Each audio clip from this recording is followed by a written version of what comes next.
दुनिया कर रही थी चांद पर चर्चा, इधर पीएम मोदी ने बुला ली सूर्य पर जाने के लिए मीटिंग। हनुमान जी ने नापी थी दूरी, अब इसरो के हनुमान नापेंगे सूर्य की गर्मी, बताएंगे वहां का मौसम। मिशन चंद्रयान 3 के बाद मिशन आदित्य L1 पर होगा काम, मॉडल और प्लानिंग हो गई तैयार। पूरी दुनिया चांद की चर्चा कर रही है, हर कोई चंद्रयान 3 की सफलता पर बात कर रहा है, लेकिन पीएम मोदी उससे भी एक कदम आगे सूर्य पर पहुंचने की चर्चा कर रही हैं। ब्रिक्स समिट में हिस्सा लेने विदेश जाने से पहले उन्होंने मिशन आदित्य L1 को लेकर वैज्ञानिकों से बातचीत की और कहा कि हमें चांद के बाद सूर्य पर भी अपना झंडा बुलंद करना है।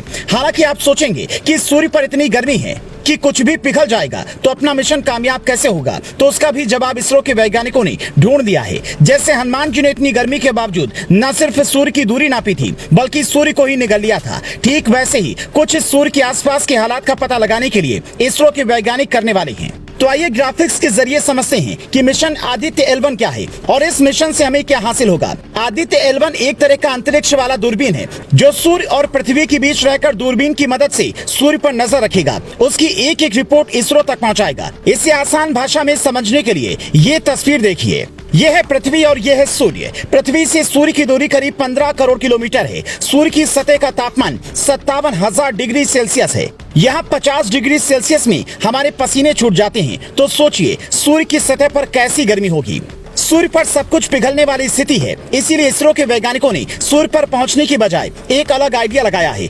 पृथ्वी से 15 लाख किलोमीटर की दूरी पर एक जंक्शन सेंटर बनेगा। इसकी खासियत यह है कि आप कुछ भी रखेंगे तो वो अस्थिर रहेगी। यहाँ ना तो सूर्य ग्रहण का प्रभाव पड़ेगा, न ही दिन रात वाला चक्कर होगा। 24 घंटे यहाँ से निगरानी होगी। विज्ञान की भाषा में इसे लैग्रेंज बिंदु कहते हैं। मतलब ये कि हम सूर्य और पृथ्वी के बीच एक तरह का हॉल्ट स्टेशन बना रहे हैं, जिसके बारे में कटोरा लेकर घूमने वाला पाकिस्तान तो अगले 50 साल तक नहीं सोच पाएगा। चीन और अमेरिका तो देखकर ही टेंशन में आ जाएंगे। लूना 25 क्रैश होने के बाद जैसे रूस के बुजुर्ग वैज्ञानिक की तबीयत बिगड़ी, वैसे ही दुनिया भर के कई और वैज्ञानिकों की तबीयत भारत की सफलता देखकर बिगड़ सकती है, क्योंकि इस मिशन की खास बात यह है कि इसमें 7 तरह के पेलोड यानी कि उपकरण इस्तेमाल होंगे, जो सब भारतीय वैज्ञानिकों ने बनाए हैं। इनमें से 4 लगातार सूर्य की निगरानी करेंगे, जबकि बाकी के 3 आसपास के मौसम की जानकारी इकट्ठा करेंगे और आंकड़े जुटाकर इसरो को भेजेंगे। हालांकि एक सवाल आपके दिमाग में और भी आ रहा होगा कि पृथ्वी की कक्षा में सैटेलाइट रखकर तो हम सूर्य पर नजर रख ही सकते हैं, तो फिर ये अंतरिक्ष वेधशाला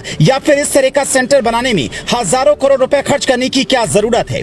तो इसका जवाब इसरो के पूर्व वैज्ञानिक प्रोफेसर UR राव ने बड़े ही शानदार तरीके से दिया। उन्होंने कहा था, सौर तूफान यानी कि सूर्य से निकलने वाले अरबों टन पदार्थ जो हमारे सैटेलाइट और विद्युत ग्रिडों को नुकसान पहुंचा सकते हैं, उनकी सटीक निगरानी जरूरी है। यहाँ तक कि सौर ज्वालाएं जो रेडियो तरंगे और अंतरिक्ष यात्रियों को नुकसान पहुंचा सकती हैं, उनका भी कुछ इंतजाम जरूरी है। इसीलिए इस मिशन का दायरा बढ़ाना होगा। पृथ्वी की बजाय हमें एक सेंटर बनाकर ही सूर्य की निगरानी करनी होगी। आज पृथ्वी पर जो अचानक गर्मी बढ़ रही है, उसे समझने के लिए भी ये मिशन बेहद अहम है। वरना सोचिए, जिस सैटेलाइट से आपका GPS चल रहा है, इंटरनेट चल रहा है, जिस पर हम पूरी तरह से निर्भर हो चुके हैं, उन सैटेलाइट में किसी तरह की खराबी अगर सूर्य की किरणों से आती है तो हम अचानक उसका समाधान कैसे करेंगे? इसलिए भारतीय वैज्ञानिकों ने अब चांद के बाद सूर्य के बारे में जानकारी इकट्ठा करने का फैसला किया है। अमेरिका, जर्मनी और यूरोपियन स्पेस एजेंसी ने अब तक कुल 22 बार सूर्य पर अपना मिशन भेजा है। ज्यादातर बार नासा ने इसे लॉन्च किया, जिनका मकसद सूर्य के आसपास की हवाओं का सैंपल लेना है। लेकिन इस बार भारत उन सब से भी आगे बढ़कर कुछ नया करने की तैयारी में है, जिसके लिए हमें वैज्ञानिकों का हौसला अभी से ही बढ़ाना चाहिए।